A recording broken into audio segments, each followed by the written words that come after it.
In this video, you'll learn how to edit the audience name in Mailchimp.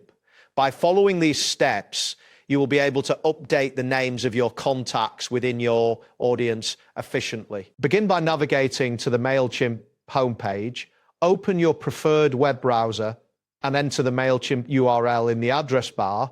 Once the page loads, you should see the Mailchimp dashboard, which features various options for managing your email marketing. Next, locate and click on the Audience tab in the main menu. This section allows you to manage your contact lists. After clicking on Audience, you will be directed to a page that displays all of your audiences and their details. After that, choose the specific audience you wish to edit. You can find your audience listed on the screen.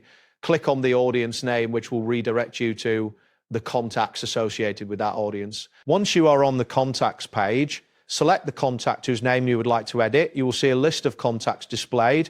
Click on the name of the contact to open their detailed profile. Now look for the edit button, which is typically located in the upper right corner of the contact profile.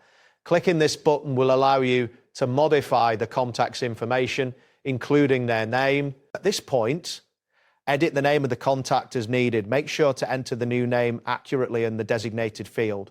It's essential to double check the spelling and formatting to ensure consistency across your audience. Finally, click on the Save button to confirm your changes. This button is usually located at the bottom of the editing window. After saving, a confirmation message will appear indicating that your changes have been successfully saved. That's it for this tutorial. Thanks for watching and see you in the next one.